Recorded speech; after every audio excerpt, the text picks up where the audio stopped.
ಶಿವಮೊಗ್ಗ ಊರಿನ ಅಧಿದೇವತೆ ಗ್ರಾಮ ದೇವತೆ ಕೋಟೆ ಶ್ರೀ ಮಾರಿಕಾಂಬಾ ದೇವಿಯ ಜಾತ್ರಾ ಮಹೋತ್ಸವ ಈಗಾಗಲೇ 3ನೇ ದಿನಕ್ಕೆ ಕಾಲಿಟ್ಟಿದೆ. ಮೊದಲನೇ ದಿನ ಶಿವಮೊಗ್ಗದ ಗಾಂಧಿ ಬಜಾರ್ನ ತವರು ಮನೆಯಲ್ಲಿ ದೇವಿಯನ್ನ ಪ್ರತಿಷ್ಠಾಪಿಸಲಾಗಿತ್ತು. ನಿನ್ನೆ ಬೆಳಗ್ಗೆಯಿಂದ ದೇವಿಯನ್ನ ಗದ್ದುಗೆಯ ಬಳಿ ಇರಿಸಿ ದೇವಿಯ ವಿಶೇಷವಾದಂತಹ ಪೂಜೆಯನ್ನ ನೆರವೇರಿಸಲಾಗ್ತಾ ಇದೆ. ಇವತ್ತು ಮಾರಿಕಾಂಬಾ ದೇವಸ್ಥಾನದಲ್ಲಿ 2ನೇ ದಿನದ ವಿಶೇಷವಾದಂತಹ ಪೂಜೆ. ಇಲ್ಲಿ ನೋಡಬಹುದು ದೇವಿ ವಿಶೇಷವಾದಂತಹ ಪೂಜೆಯಿಂದ ಕಂಗೊಳಿಸ್ತಾ ಇದ್ದಾರೆ. ಹಾಗೆ ಬೇರೆ ಬೇರೆ ಸಮಾಜದವರಿಂದ ಹೊತ್ತಿನ ಕಾಲಕ್ಕೆ ವಿಶೇಷವಾದಂತಹ ಪೂಜೆಗಳು ನೆರವೇರ್ತಾ ಇದೆ. ಹಾಗೆ ಬಂದಂತಹ ಭಕ್ತಾದಿಗಳು ಅವರು ಭಕ್ತಿಯ ಅನುಸಾರ ಮಡ್ಲಕ್ಕಿಯನ್ನ ತುಂಬುತ್ತಾ ಇದ್ದಾರೆ. ಇಲ್ಲಿಯೂ ಕೂಡ ನೀವು ನೋಡಬಹುದು ಮಾರ್ನಮಿ ಬೈಲಿನ ಸಮಾಜದವರು ಒಂದು ವಿಶೇಷವಾದಂತಹ ಹೂವಿನ ಹಾರವನ್ನ ಮಾಡಿ ದೇವಿಗೆ ಸಮರ್ಪಿಸ್ತಾ ಇದ್ದಾರೆ. ಹಾಗೆ ಬರುವಂತಹ ಜನರಿಗೆ ಇನ್ನೊಂದು ದೇವಸ್ಥಾನದ ಒಳಗಿನ ವಿಶೇಷತೆ ಏನು ಅಂತ ಅಂದ್ರೆ ದೇವಸ್ಥಾನದ ಒಳಗಿನ ಅಲಂಕಾರ. ಕಳೆದ ಬಾರಿಯೂ ಕೂಡ ಕಾಂಗ್ರೆಸ್ ಮುಖಂಡರಾಗಿರುವಂತಹ ಎಂ ಶ್ರೀಕಾಂತ್ ಅವರು ದೇವಸ್ಥಾನದ ಅಲಂಕಾರದ ಜವಾಬ್ದಾರಿಯನ್ನ ಹೊತ್ತಿದ್ರು. ಅದರಂತೆ ಈ ವರ್ಷ 2026ರ ದೇವಸ್ಥಾನದ ಅಲಂಕಾರವನ್ನ ಕೂಡ ಕಾಂಗ್ರೆಸ್ ಮುಖಂಡರಾದಂತಹ ಎಂ ಶ್ರೀಕಾಂತ್ ಅವರು ಹೊತ್ತಿದ್ದಾರೆ.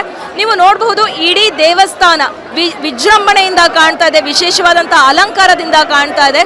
ಇಲ್ಲಿ ನೀವು ದೃಶ್ಯದಲ್ಲಿ ನೋಡಬಹುದು ಹೂವಿನ ಅಲಂಕಾರ, ವಿದ್ಯುತ್ ಅಲಂಕಾರ, ರುದ್ರಾಕ್ಷಿಯನ್ನ ಉಪಯೋಗಿಸಿದ್ದಾರೆ. ಹಾಗೆ ಅದರಲ್ಲಿ ಮೋಸಂಬಿ ಹಣ್ಣು, ಆರೆಂಜ್ ಈ ಎಲ್ಲ ಹಣ್ಣುಗಳನ್ನ ಉಪಯೋಗಿಸಿ ಅಲಂಕಾರವನ್ನ ಮಾಡಿದ್ದಾರೆ. ಇನ್ನು ಕಂಬದ ಮಾದರಿಯಲ್ಲಿ ಅಲ್ಲಲ್ಲೇ ಕಬ್ಬುಗಳು ಹಾಗೆ ಅದರ ಜೊತೆ ಕಲ್ಲಂಗಡಿ ಹಣ್ಣು, ಹೂವುಗಳು, ಜೊತೆಗೆ ಮಸ್ಕ್ ಮೆಲನ್ ಹಣ್ಣು ಏನು ಹಳದಿ ಬಣ್ಣದಲ್ಲಿ ಕಾಣ್ತಾ ಇದೆಯೋ ಮಸ್ಕ್ ಮೆಲನ್ ಫ್ರೂಟ್ಸ್ ಆಗಿರ್ಬೋದು, ಕಲ್ಲಂಗಡಿ ಹಣ್ಣು, ಈ ರೀತಿಯಾದಂತಹ ವಿಶೇಷವಾದಂತಹ ಹಣ್ಣುಗಳನ್ನ ಉಪಯೋಗಿಸಿ ಈ ಇಡೀ ಒಂದು ದೇವಸ್ಥಾನದ ಆವರಣವನ್ನ ಕಂಗೊಳಿಸುವಂತೆ ಮಾಡಿದ್ದಾರೆ. ಇದು ಒಂದು ಇಲ್ಲಿ ಜನ ದೇವಿಯನ್ನ ನೋಡ್ಲಿಕ್ಕೆ ಎಷ್ಟು ಉತ್ಸುಕರಾಗಿ ಬರ್ತಾ ಇದ್ದಾರೋ ಅದರಂತೆ ಈಗಾಗಲೇ ಎಲ್ಲ ಕಡೆ ಈ ಒಂದು ದೇವಸ್ಥಾನದ ಅಲಂಕಾರ ವೈರಲ್ ಆಗಿರುವಂತಹ ಹಿನ್ನೆಲೆಯಲ್ಲಿ ದೇವಸ್ಥಾನದ ಅಲಂಕಾರವನ್ನ ಕೂಡ ಕಣ್ತುಂಬಿಕೊಳ್ಳೋದಕ್ಕೆ ಜನರು ಆಗಮಿಸ್ತಾ ಇದ್ದಾರೆ.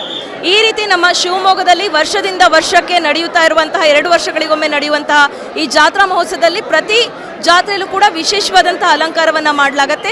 ಈ ವರ್ಷ ವಿಶೇಷವಾಗಿ ನೀವು ನೋಡ್ತಾ ಇದ್ದೀರಾ ಹಣ್ಣು, ಕಬ್ಬು, ಹೂವು ಇವೆಲ್ಲವನ್ನ ಉಪಯೋಗಿಸಿ ವಿಶೇಷವಾದಂತಹ ಅಲಂಕಾರವನ್ನ ಮಾಡಿದ್ದಾರೆ.